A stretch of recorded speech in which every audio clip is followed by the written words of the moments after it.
but Coach P has brought us to the wonderful Walter Bond, who is a former NBA player and a life coach, and he has his own story, which is really quite compelling and motivating. So a bit about Walter. As a nationally recognized public speaker, he commands the stage. He makes the entire audience, whether it's a small boardroom or a large conference venue, feel seen.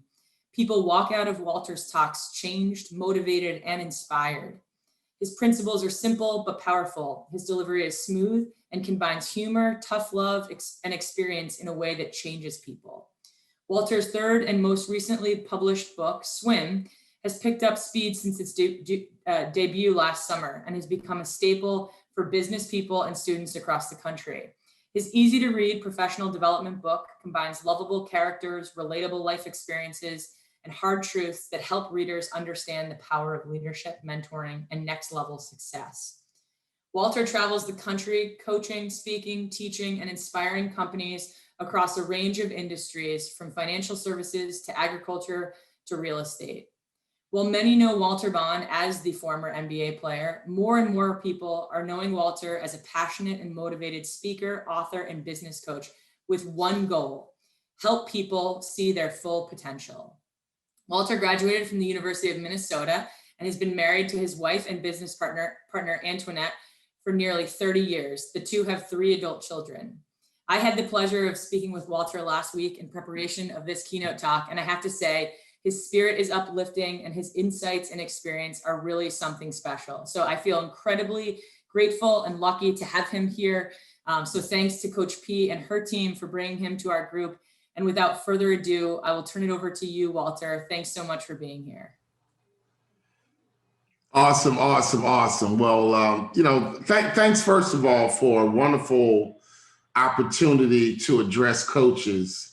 And I typically do keynotes, and I made a decision today that I'm not going to do my typical keynote. I want to have a conversation, because when I think about coaches, I'm talking to my family. And right now I'm a business coach, and I've never been a sports coach, but I played obviously at a high level. But as a bit, let me get this pillow out the way. It's kind of annoying me. I tried this new virtual background and I didn't realize pillows were an issue. But okay, here we go. What I want to talk about today is really to let you know how important coaching is. And once you hear my story, every coach on this program today, I believe, is going to have a new mentality. It should reinforce a lot of things you already know and already believe. But some of you coaches are going to be convicted. Some of you coaches are going to kind of get a gut punch. And that's what great coaches do, right? We challenge, okay? What great coaches do, they correct. But most importantly, a great coach teaches fundamentals. So what I want to do today is really talk about the fundamentals I think you need to execute in order for you to build the right culture and to have the right program, all right?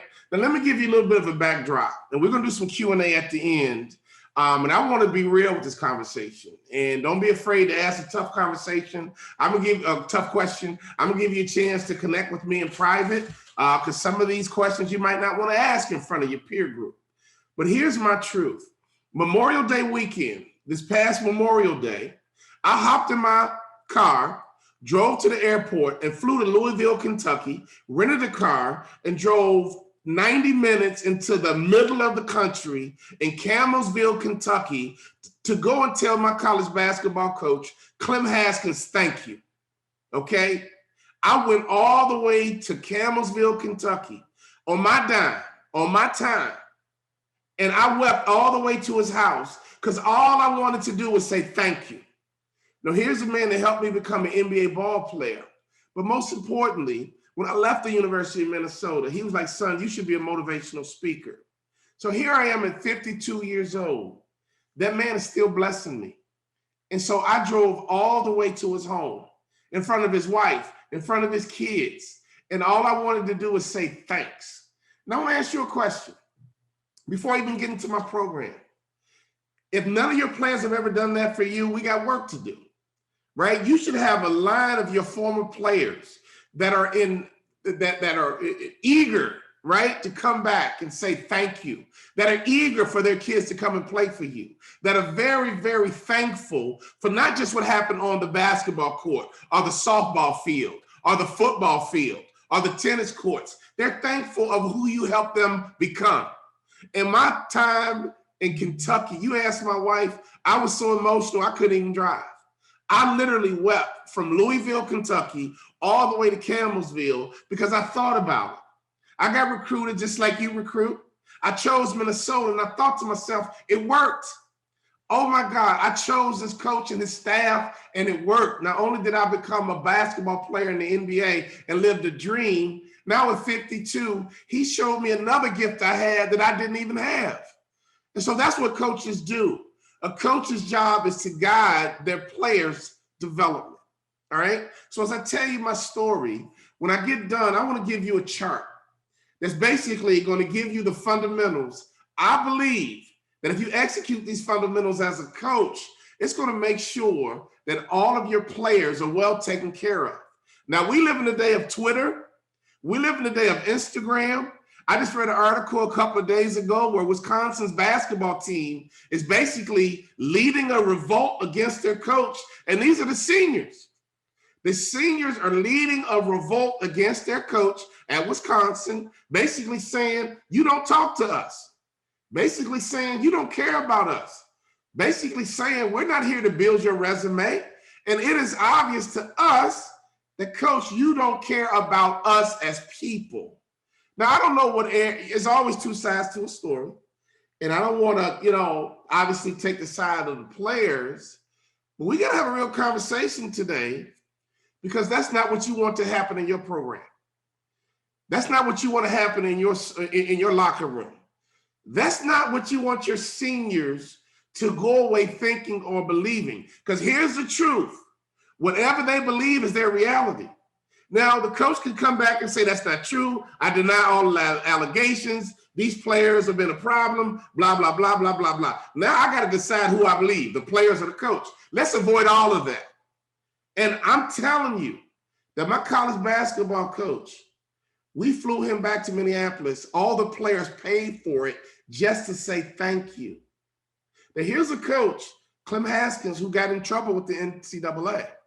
By the NCAA and some of the fans, they looking from the outside and saying that guy didn't run a great program. And I don't know what happened after I left, but let me tell you something. The 4 years I was there, he turned boys into men.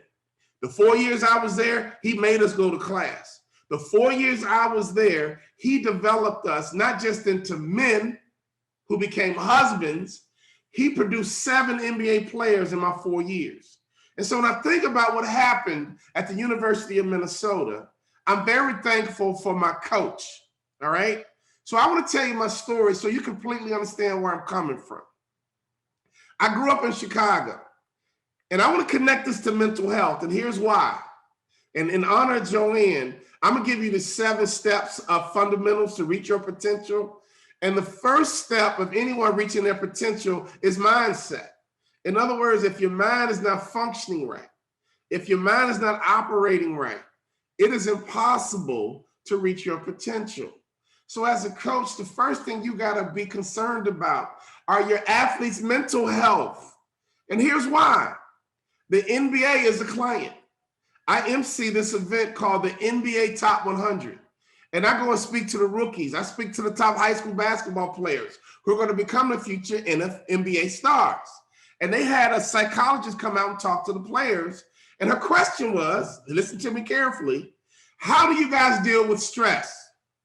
And all the ball players are like, what stress? What are you talking about? We're living a dream. We're on top. I mean, people would die to be in our position.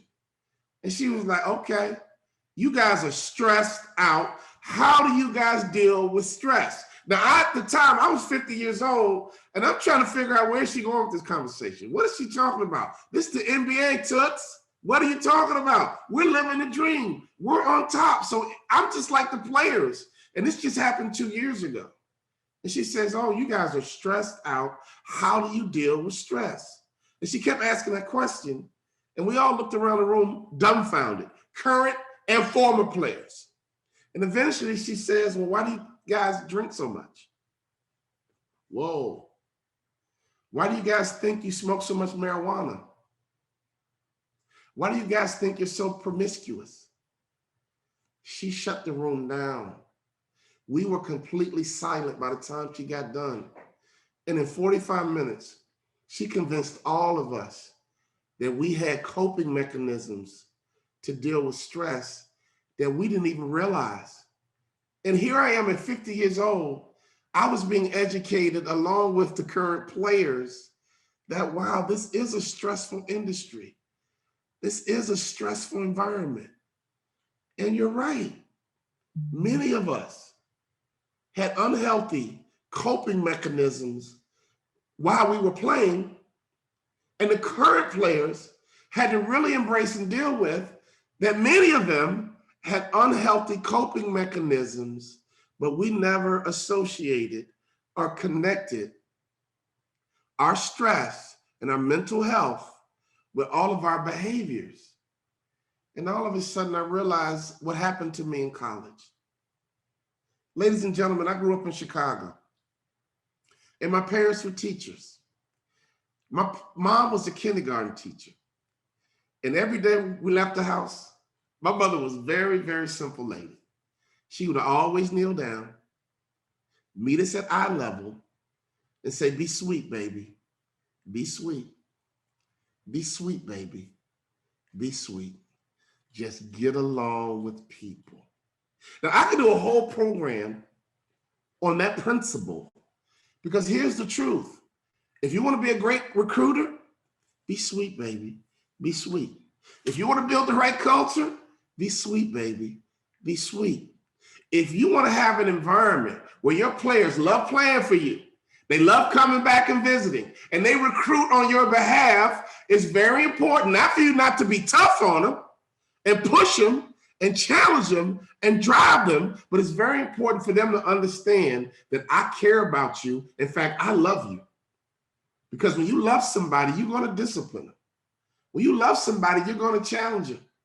When you love somebody, you're going to pull out that potential that they have on the inside of them. And that's when they come back and say, thank you, coach. You helped me overcome me. Thank you, coach. You taught me how to stop sabotaging me. Thank you, coach. You helped me transform from a little boy into a man, from a girl into a woman. Thank you, coach. When I got on campus, I was a teenager, but when I left here, my body was stronger. My game was tighter, and I was sharper mentally. Thank you, coach, for helping me reach my potential. The only way you can do that, coaches, is through relationships. It breaks my heart when I meet former players and I tell them about the relationship that I had with my college coach, and they look at me dumbfounded because they can't relate. Like, you keep in touch with your college coach? Oh yeah, I keep in touch with the entire staff. We had that kind of environment. We had that kind of culture. The door was always open, and we could sit around and talk about other things other than sports. It was really awesome when you can go and have a conversation with your coach on just about anything. Why? We were a family. And in these 4 years, you have your players, you got to look at them and say, hey, these are my kids. These are literally an extension of my own biological kids if I got them. To me, that's the heart of a coach. That's the heart you have to have in your locker room if you're going to really build a family type environment. Oh, or maybe you're the coach who's looking to advance. Maybe you're the coach who only cares about your contract, who only cares about your career, who only cares about your advancement. See, here's the truth. If you want to get to the next level, and if that is your aspirations, you got to dominate where you are right now. And the way you do that is building the program and building your culture right now with the people that you have. Because the truth is, you're not really in the sports business. You are in the people business. That freshman you recruit, that's a person. That senior you're trying to run off because they're not that good, that's a person. The person that you didn't think was going to have issues in college had issues. They're dealing with stress. They got things going on. And as a coach, it's your job to make sure that your players are taken care of mentally, physically, spiritually, emotionally. That is your job, because if their mindset is not right, they can't perform on the court anyway. My mother taught me a valuable lesson. Be sweet, baby, be sweet. Just get along with people. Just care about people. My mother, as a kindergarten teacher, I watched a woman nurture. And so I want you to understand as a coach, yeah, you're going to challenge. Oh, yeah, you're going to push. But don't you forget, your job is to recruit, develop, and retain. Recruit, develop, and retain. And some of you guys hate the transfer portal. Here's what happens, in my opinion. I'm not crazy about the transfer portal, but what the transfer portal does, in my opinion, it forces a coach to keep recruiting your kid even when he shows up on campus. The recruiting process is not over just when they sign. To me, you got to recruit them as a freshman. You got to recruit them as a sophomore. Oh yeah, you got to recruit them as a senior, and you should not lose that senior you poured into for 4 years because they want to go somewhere else because they didn't like the way you treated them. Here's the truth. My college coach that I went to thank was a driver. My college coach I went to thank, sometimes I thought he was nuts. My college coach that I went to thank, I knew cared about me. And we could go into his office. After a hard practice, it was over. And it was a chance to talk to him on just about anything. The door was always open. My mother taught me that, yeah, you're a coach, but honestly, you're in the people business. And so for you to be a great coach, you have to improve your people skills, which means you simply got to care about the people in your program, your coaches, your managers, your trainers. You are the leader and you are responsible for the environment. You are responsible for the culture. My father was a 6'6", 240-pound high school principal. And my father said what he meant, and he meant what he said. My father had a different message in the morning. You know what he would say? Go get it, son. Go get it. Go get it, son. Go get it. My father was an educator. In the Hall of Fame at his college in Tennessee, his brother played Major League Baseball. My big sister played at USC, won 2 national championships, had a teammate named Cheryl Miller, and I'm the youngest. My parents were teachers. My parents were educators, which means they knew how to develop people. Why do I tell you that story? Because I flunked out of my first high school. I went to one of these tough academic high schools. It's called Whitney Young in Chicago. This is where Michelle Obama went. These were the smartest kids in Chicago, and I got my lunch handed to me academically. I did great socially. I did great athletically. But academically, I got my lunch handed to me. And all of a sudden, my dad looked at my mom and says, we got to make a move. And so my father transferred me to a new high school, his high school. So I went from wearing pearl shirts and penny loafers and khaki pants to a high school in the hood on the west side of Chicago. In other words, my dad looked to my mom and said, give him to me. Give him to me. Isn't that what great coaches do? Some of the recruits that you're getting at your school, at your conference, have been overlooked. Some of the recruits that you're getting at your school feel like underdogs because the big schools didn't want them. The big schools said they're not tall enough. They're not fast enough. They're not quick enough. You should have the heart to say, hey, give them to me. Give them to me. Think about Tom Brady, guys. He was a 6th-round pick. But Bill Belichick basically said, hey, I'm a coach. I know how to develop. Give them to me. They made fun of Tom Brady when he ran his 40-yard dash at the combine. They talked about how slow he was. He didn't even start on the college football team. But Bill Belichick basically said, give him to me. Give him to me. You see a backup quarterback in college, but I see the greatest of all time. Give him to me. That's a great coach's heart. They understand how to develop their players mentally, physically, emotionally. That is your job, to develop people. Because here's the truth. I'll never forget hearing Jerry Kill, a former football coach, make a statement. At a luncheon in Minneapolis, someone said, hey, he's just taken over the job for the University of Minnesota. And I was in the audience and they said, Jerry, how many games do you expect to win this year? And this is what he said. He said, I learned a long time ago not to predict victory, but what I believe, if I can turn these boys into men, winning football games is easy. I never forgot that statement. If I can turn these boys into men, winning football games is easy. You know, Jerry Kill won a lot of awards. You know, Jerry Kill was considered coach of the year many places he went. But Jerry Kill was epileptic, which means his mind didn't always work with him. His mind didn't always cooperate. His mind would basically shut down. Yes. And so he had to walk away from coaching. But I never forgot that statement. If I can turn boys into men, super, winning football games.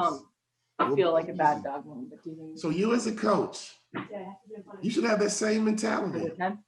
What if? I think I can take him out. What if? Okay. What if? He looks fine. You turn your girls into men? Into boys. Turn your girls into women. What if you turned your boys into men, which means you're developing their mind. You're developing their emotional health. You're developing their mental health. Mental health, guys, now, it's not about being crazy. Mental health, honestly, most of them are connected to stress. It is stressful to be a college athlete. I get it is stressful to be a college coach. It is stressful to be an athletic director. So I want to ask you a question. How do you handle your stress? Because if you're not handling your stress properly, it's going to be impossible for you to be able to manage the stress of your players and your other coaches. So are you drinking too much? Are you doing things that are inappropriate? Are you lashing out in anger because you haven't done a good job managing your stress? My father said, go get it, son. Go get it. And my mother's message was, be sweet, baby, be sweet. 2 core values. Can I remind you, the way you build a program is based on core values. So as a head coach, athletic director, do you have core values? Have you established core values in your locker room, which really means no matter what? No matter what. To me, those are core values. I played for a guy named Jerry Sloan. He had core values. And if you didn't fit into the core values, you didn't play for the Utah Jazz. You didn't fit. The 4th all-time winningest coach in the history of the NBA, and only had 1 lottery pick his entire career, but he had core values. In fact, when I tried out for the Utah Jazz, we didn't even scrimmage. All we did was drills. And when I realized he was teaching us the Utah Jazz way. I'm trying out for the team. I go to Jerry Sloan. I'm stressed out. I got a wife and kids, and I'm used to scrimmaging. Because most teams that you try out for, you scrimmage, and if you're better than that guy, you make the team. But in Utah, we didn't scrimmage. All we did were drills. And I am freaking out. My agent calls me. How's it going? I don't know. My dad called me. How's it going? I have no clue. My wife calls me. Hey, how's camp going? You think you're going to make the team? This is the only team I've ever tried out for in my life that I can honestly say I have no clue. So finally, the stress was overwhelming. And so I was used to talking to my coaches. And so I knocked on Jerry Sloan's door. And I said, Coach, you got a moment? Absolutely. My door is always open. And the one thing I loved about Jerry Sloan, he didn't pull any punches. He didn't play any games. That man was a straight shooter, and he always shot you straight. See, athletes and parents and moms and dads, they will always respect you if you shoot them straight. In your recruiting process, make sure you're always honest. When you get your players on campus, make sure you're honest. The worst thing you can do is lie to an athlete. The worst thing you can do is lie to a mom and a dad. Their child is their most precious possession, and there is too much at stake for you not to be brutally honest. Jerry, I'm trying to make your team, but since we don't scrimmage, I feel like I can't show you what I can do.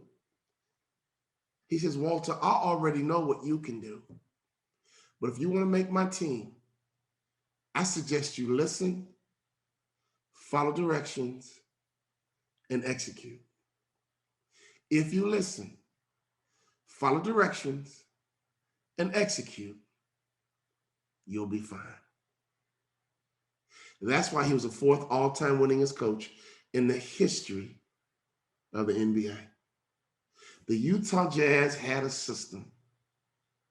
Nobody was bigger than the system. John Stockton was not bigger than the system. Karl Malone was not bigger than the system. Mark Eaton was a very specific piece to the Jerry Sloan system. And basically what Jerry Sloan taught me, Walter, as an individual, I know you can play. I know you're talented, but I need to see if you fit my way. I need to see if you fit my system. And if you don't fit my system, it's not personal. But if you want to make my team, I suggest you listen. I suggest you follow directions. And I suggest you execute. Great coaches have systems. So can I ask you a question? What is your system, coach? What is your way? Your players, when they step on campus, need to learn your system. In fact, when you're recruiting them, they need to know your system. They need to know your way. Your seniors need to know your system. Your seniors need to know your way. And if you do a good job with your way, if you do a good job with your system, your seniors will buy in. Your seniors will take pride, and your seniors won't leave, and they will be responsible for teaching your freshmen the way. Why? Because they believe in the way. They developed in the way. And they got success in the way.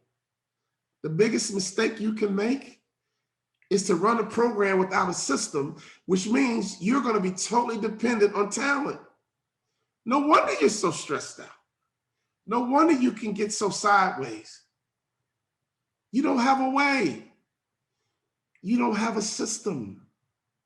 The 4th all-time winningest coach in the history of the NBA, who only had one lottery pick his entire career, had a way. So let's break that down a little bit. You guys heard of Phil Jackson, the legendary coach of the Chicago Bulls? He had a system called a triangle offense. I want to blow your mind right now, coaches, because here's what it's about. Because I want to make you better coaches, because you are in the people business, and there's no excuse not to be good to your people. No excuse not to talk to your people. There's no excuse not to care about your people. And just like my mama said, be sweet, baby, be sweet. Be sweet, baby, be sweet. Just get along with people. I've learned you can challenge people. You can push people. You can drive people, but you still respect people. You still love on people. And my father taught me how to fight. My father taught me how to pursue. Go get it, son. Go get it. Go get it, son. Go get it. Coaches, I want you to fight. I want you to challenge. I want you to pursue, but I want you to remember what my mama said. Be sweet, baby. We're all in the people business. Phil Jackson had a system. It was called the triangle offense. And if you remember, early in Michael Jordan's career, he was seen as a showboat, a hotshot. He led the NBA in scoring. He won dunk contests, and they said, hey, man, that guy's selfish. He will never win a championship. And Phil Jackson said, give him to me. Give him to me. I'm going to put him in my system. I'm going to put him in my triangle offense. He went and got Scottie Pippen, Dennis Rodman, and put him in his system. And before we knew it, Michael Jordan became the GOAT The greatest of all time. Why? Because he had a great coach. Why? He was placed in a great system. Why is Carmelo and John Stockton so great? Because they had a great coach that played in a great system. What is Dabo Swinney doing at Clemson? He has a great system. What is Nick Saban doing? He has a great system. And he recruits players and plugs them into his system. When Phil Jackson left Chicago and went to the LA Lakers, did he take Michael Jordan with him? No. Did he take Scottie Pippen? No. Did he take Dennis Rodman? No. But he took his culture and he took his system and he plugged in Kobe and he plugged in Shaq and he plugged in a couple more pieces. And with that system, he won championships in LA. Here's my point. Michael Jordan, at the end of his career, went to play for the Washington Wizards. He did not bring his legendary coach, did he? And he did not play in his system, did he?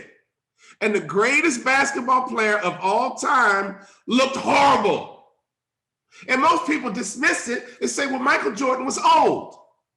Here's my issue. When I was in Utah, Jerry Sloan had Stockton and Malone. They were 35, 36, 37. We had Tom Chambers, who was like 38. Ladies and gentlemen, Michael Jordan didn't look bad because he was old. Michael Jordan looked bad because he wasn't in his system that was custom built by Tex Winter and Phil Jackson, and it was perfect for Michael Jordan.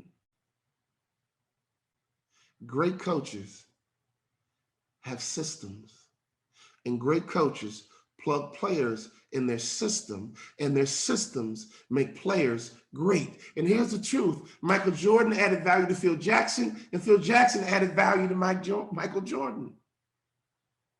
Belichick got Tom Brady and put him in his system. And Tom Brady added value to Bill Belichick, and Bill Belichick added value to Tom Brady. That's how the relationship goes. So can I ask you a question? Are you a great coach? Because you know how to recruit, you know how to develop, you know how to retain.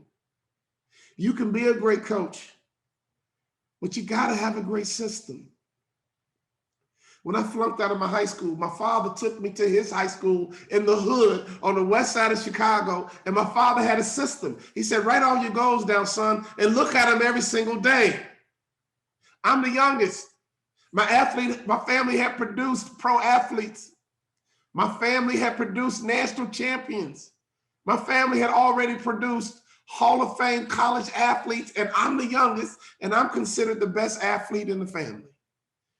But I flunked out of my first high school, and I'm thankful that my parents were teachers. I'm thankful that my parents were coaches. I'm thankful that my mom and dad knew how to develop. On that car ride to my new school was a coaching session. And here's what my father understood. Coaches hear me clearly. Athletic directors hear me clearly. My father needed more out of me, but my father understood I needed more out of him. I was a C student. Great coaches know how to develop C students, but it all begins with the mindset. It all begins with the mentality. Your number one job is to make sure that your athletes have a healthy mindset, have a healthy mentality. Do you know the root word of culture is cult?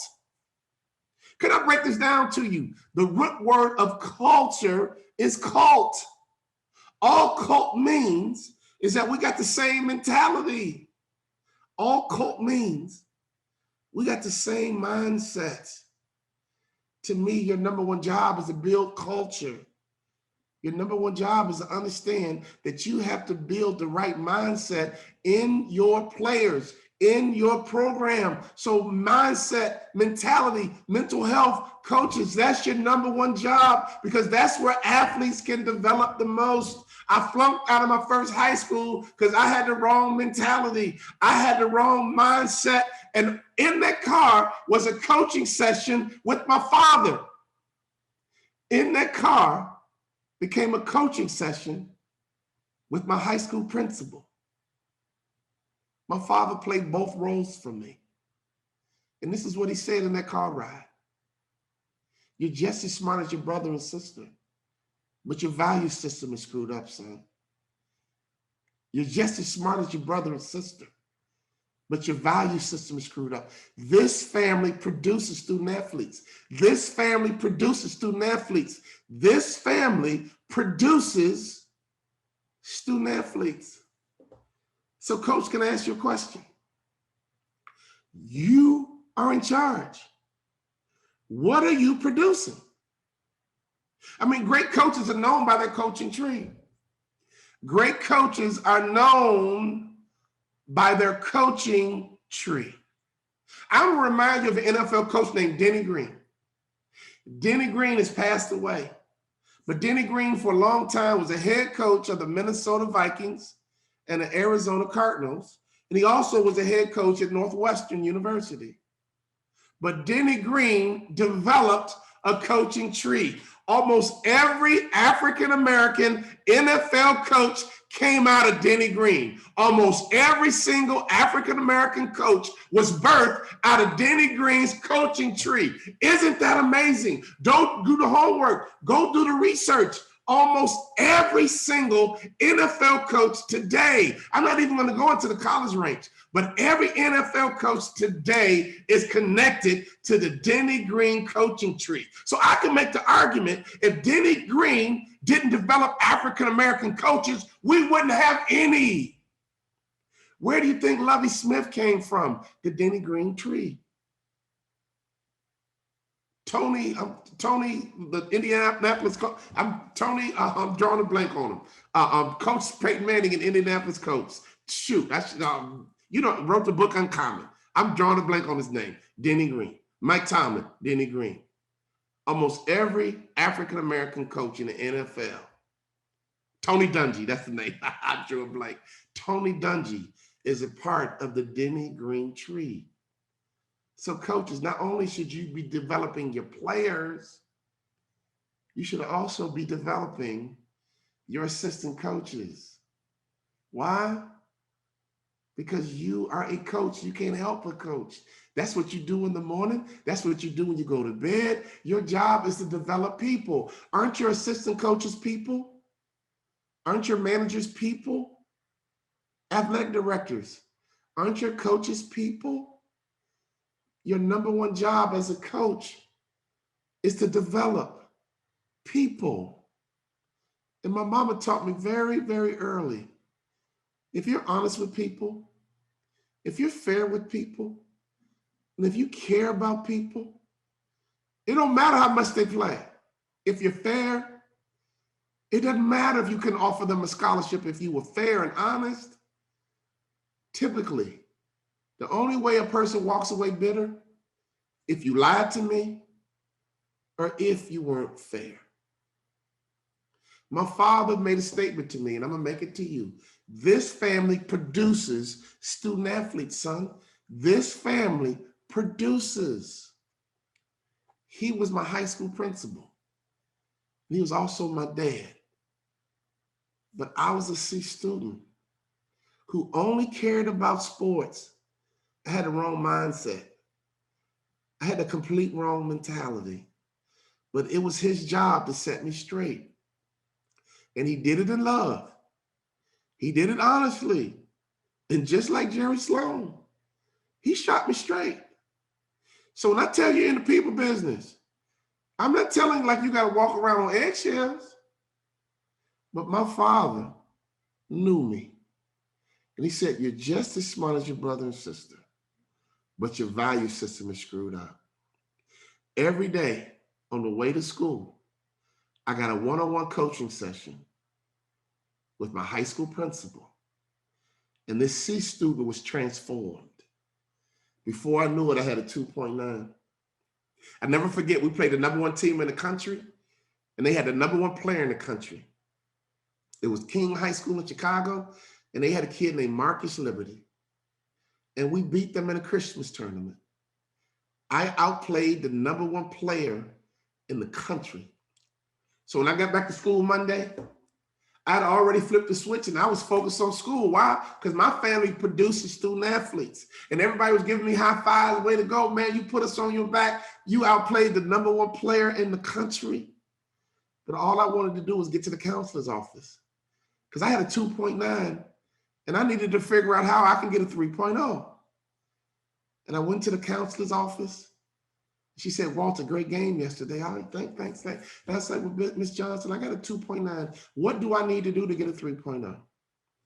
She says, Walter, you're doing great now, but you were in such a hole when you got here.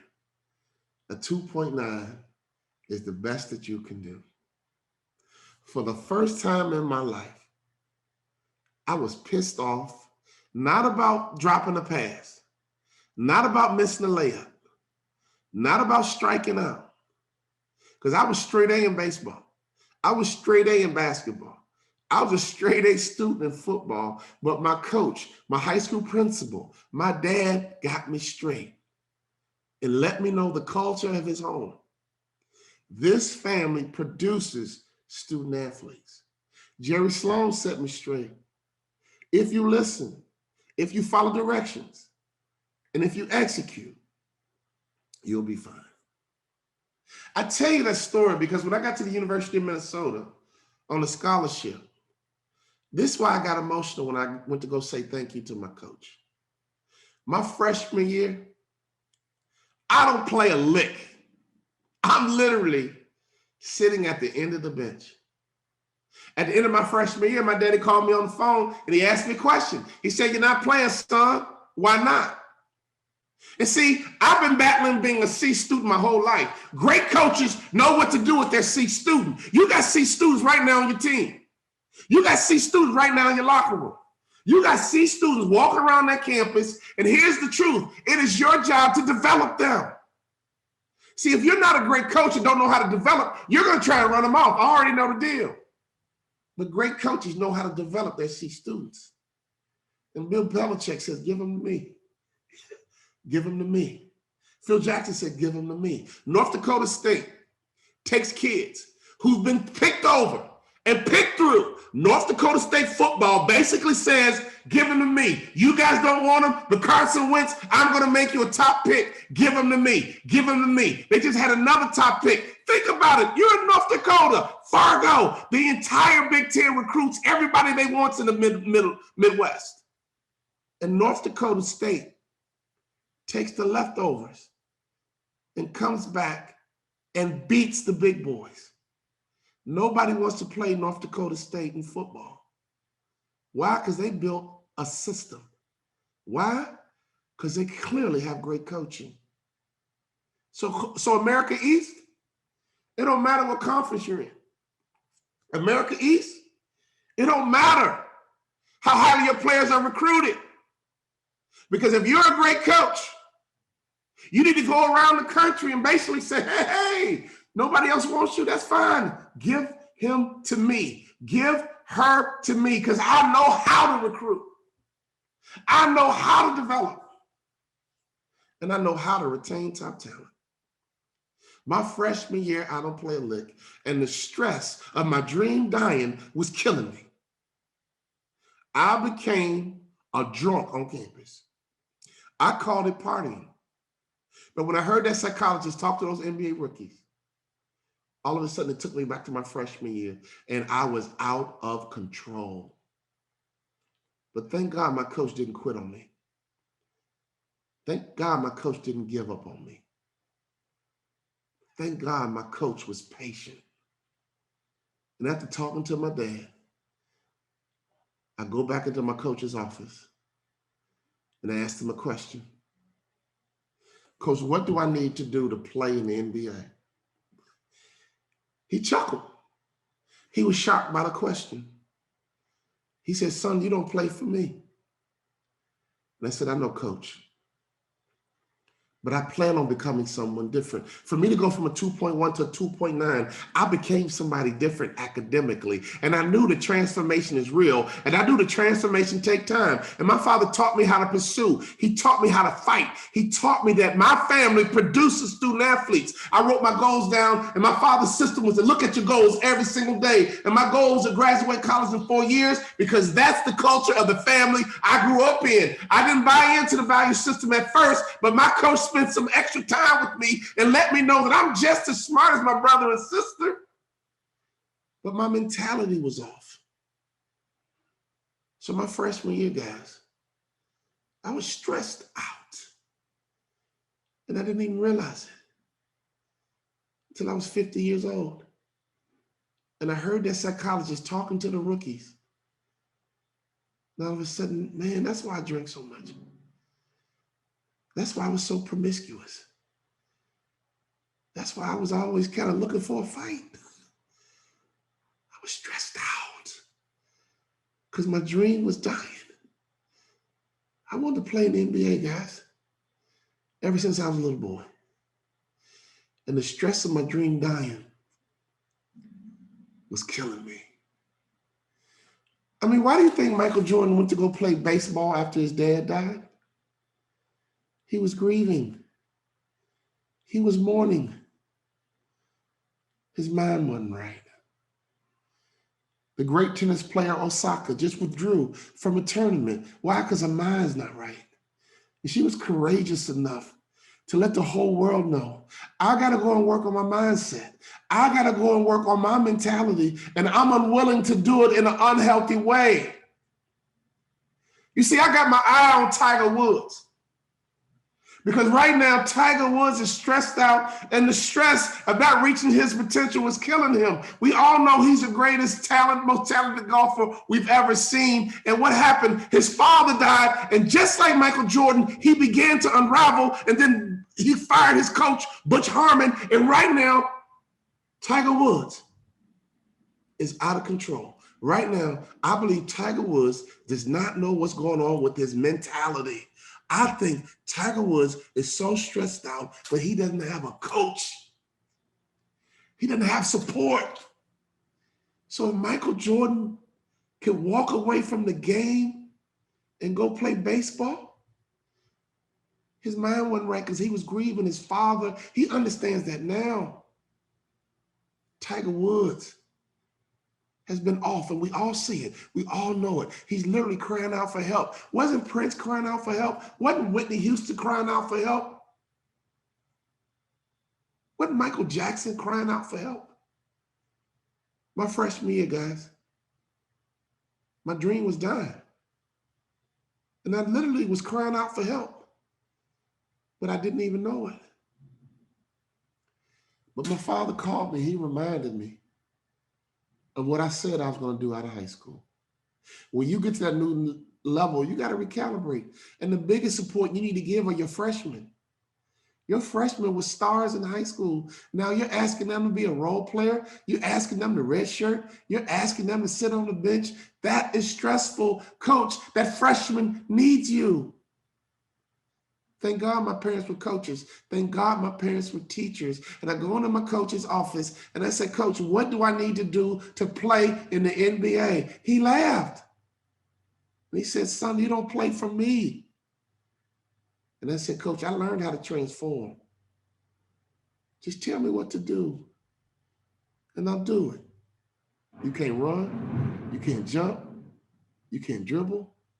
You can't shoot. You can't rebound, son. This offseason, you got to work. This offseason, you got to work, son.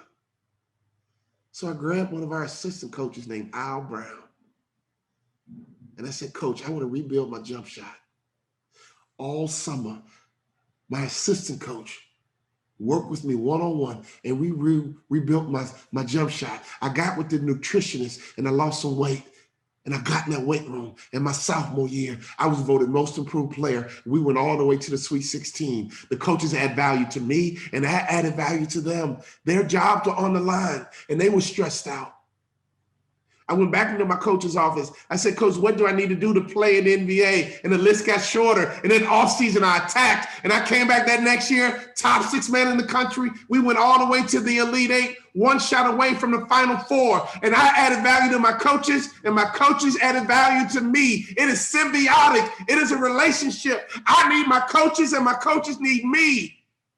You need your players, and your players need you. And all of a sudden, I wasn't drinking as much as I was drinking. All of a sudden, I stopped going to parties. And all of a sudden, I was growing physically, mentally, emotionally. And all of a sudden, I became captain of the team. And I saw me developing in this system because we lifted weights a certain way. We watched film a certain way. We practiced a certain way. And so when freshmen showed up, coaches didn't have to talk to them because I believed in the way. I saw me developing in the way, and I became an NBA prospect in the way. Ladies and gentlemen, I became the first ever undrafted rookie free agent in the history of the Dallas Mavericks to start opening night. I went from sitting on the bench as a freshman to starting for the Dallas Mavericks. I was in my family. My father and mom were doing their job, but for some reason, my mindset wasn't locked in. Because C students can justify anything. C students are full of excuses, but sometimes you gotta have a little extra patience with your C student, a little extra time with your C student, a little extra nurturing with your C student. Because great coaches know how to get things out of their C student. But it all starts with the mentality. It all starts with the mindset.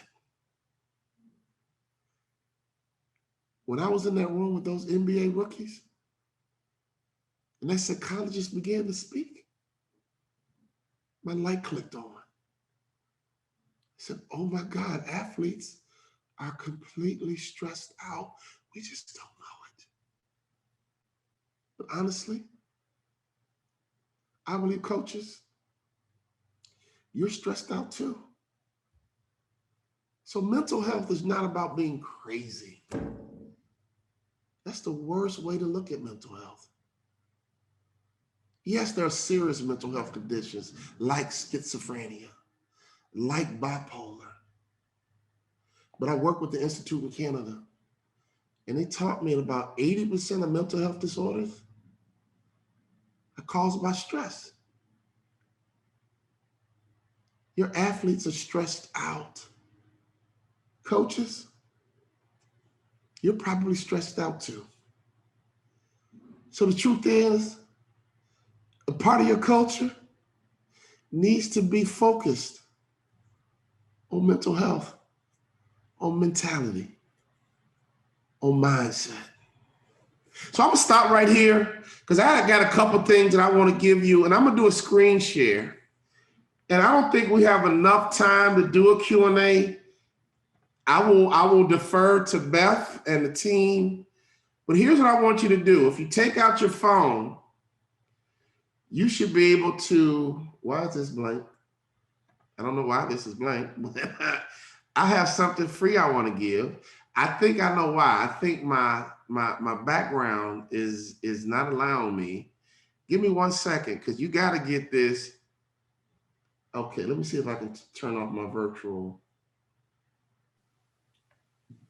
Give me Walter, 1 the second. other thing we can do if you can't get it up is that I can post it later if that's easier too. Oh my God, if they take off the phone, I have this.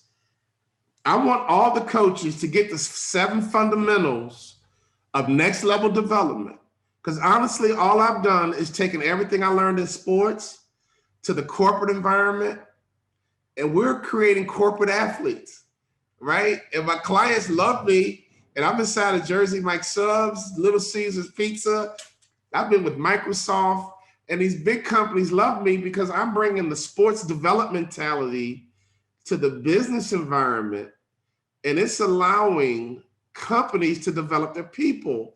But the truth is, what are we doing with our C students? And here's my last example. McDonald's built Hamburger University. strictly for their C student.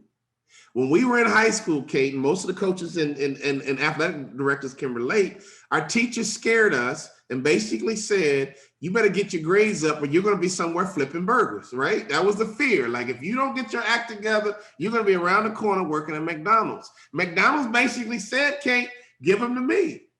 They knew these kids were coming. They knew these kids were going to show up. So they built Hamburger University strictly for the C student. And they just hired their national chief diversity officer, started working for McDonald's at 16. Now he's an executive. And that 16-year-old kid didn't realize that he thought he was walking into McDonald's. But what he was really walking into was a training and development organization masquerading as McDonald's. My family was a training and development organization masquerading as a family. My college basketball team was a training and development organization masquerading as a college basketball team.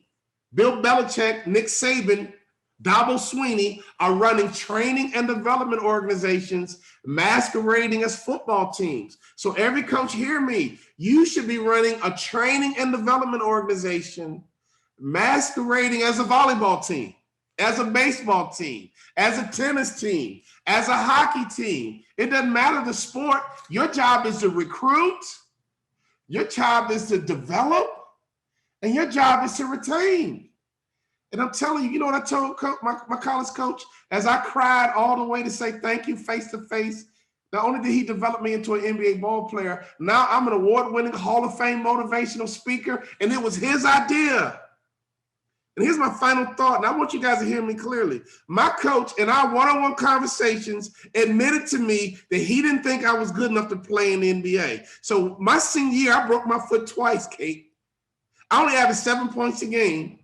And I went to my coach's office and I said, Coach, what do I need to do to play in the NBA? He was like, son, you should be a motivational speaker. Part of his motive was to let me down easy because he didn't think I was good enough to play in the NBA. So when I finally made it, he was man enough to say, you know what, Walter, you proved me wrong. I didn't think you were good enough to play in the NBA. When I recruited you, I thought you were going to be a really good college player. I thought you were going to be a catalyst off the bench.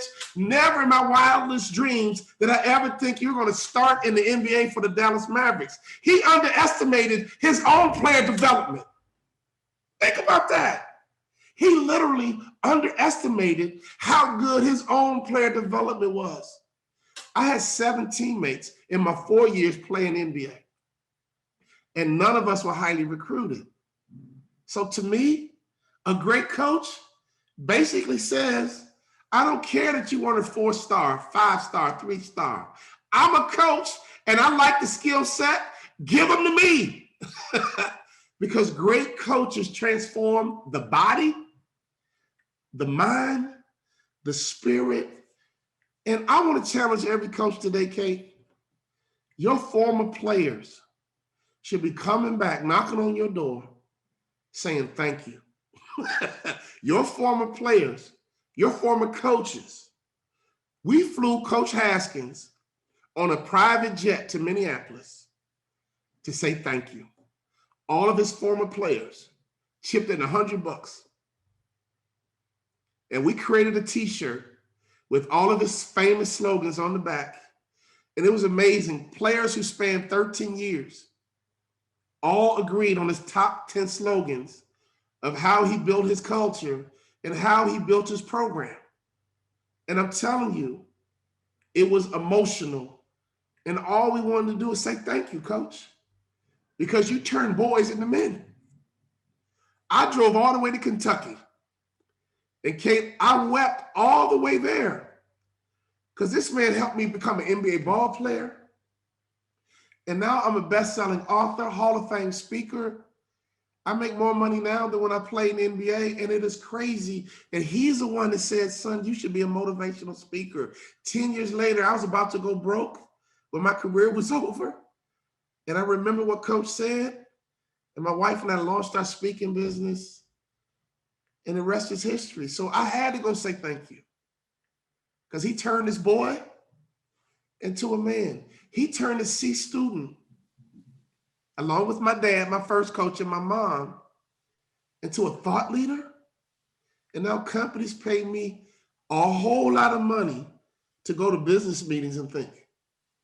So when I think about coaches, it's your job to recruit great. It's your job to develop your players. And it's your job to retain. If I could do it all over again, I wouldn't take any recruiting trips. I literally chose Minnesota, Clem Haskins, and it worked. That's the kind of passion your former player should have. I'm not getting paid to say this about him, am I? I'm not being sponsored by Clem Haskins. I'm saying this out my heart. And he got in trouble with the NCAA. And I don't know what happened after I left. All I can vouch for when I was there, it was a hard-nosed program. And I'm telling you, Jerry Kill is right. If you can turn boys into men, winning games are easy.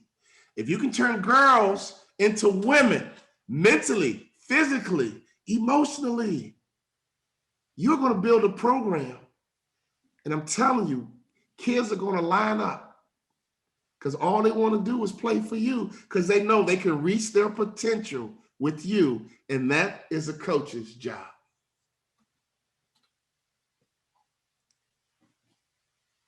Walter, I don't even know what to say. That was fantastic. Thank you so much for sharing your personal story, professional story. It makes me, as a former student athlete, want to call my coach right now and just let her know the impact that she had on my life. So thank you beyond words for how grateful we are to have you here today.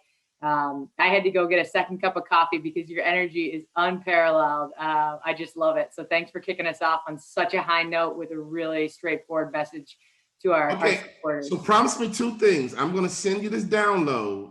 Yeah. And I'm going to send you the 7 fundamentals. Mindset is just one of them, right? You got to have good habits and rituals. You got to have accountability, right? And my father forced me to reckon with the accountability sitting on the bench. I had excuses again. My dad asked me, why didn't you play this year? And I said, politics, Dad, is political. He says, what? He says, man, if you can help that man win, you're going to play. In other words, man up. So it was like my dad coached me until I was 18. But he handed me off to my college coach and say, man, now you got him for the next 4 years. But my father reminded me to be accountable. I used to say, when I flunked out of my first high school, the teachers don't like me. You know, the class is boring. I had all these excuses, right? And that's what C students do. They can justify anything. So here's my final word. Coaches, what are you doing with your C student? I mean, literally, Tom Brady showed up as a C student, right? He literally showed up as a C student, and Bill Belichick transformed him into the greatest of all time. And to me, that's the model. And that is very possible. You can say, well, we're a small conference. Just look to North Dakota State. You tell me that it's not possible in your conference. North Dakota State can do it. You can do it. They're literally produced. I can't think of this most recent kid, but Carson Wentz, and they just had another kid who was drafted like number 3 at North Dakota State. They're taking kids who were picked over. And some of the coaches think the same thing in your conference. Well, I'm not getting the best kids in the Northeast. No excuses. If you know how to recruit, if you know how to develop, if you know how to retain top talent, you can build a program that your university is proud of and your players are proud of. And I'm telling you, that is the coach's job, to build a program, but most coaches don't have a system. And if you don't have a system, you're hoping to get the right talent to bail you out. And that's when coaches get stressed out. So bottom line, in respect to Joanne, I hate that she couldn't be here today, but mentality and mental health to me, and I'll give you Tiger Woods. As talented as he is, something's not right here because he lost his support system. Because I lost my dad. My dad passed away. And so when Michael Jordan played baseball, I was like, man, he's grieving his dad. When Tiger Woods began to spiral, I was, man, he lost his dad. He fired his coach. And he doesn't even have a wife, right? So who does Tiger Woods talk to, right? Who does he dump on? Who does he have that honest conversation? Who pushes him? Who challenges him? And so if Michael Jordan and Tiger Woods need support, that kid on your campus needs your support, coaches. And honestly, that is your job. Well said. Well said. Well, thank you, Walter. We'll share the document that you're willing to share with the group so the coaches can have a snapshot of that. Really appreciate it.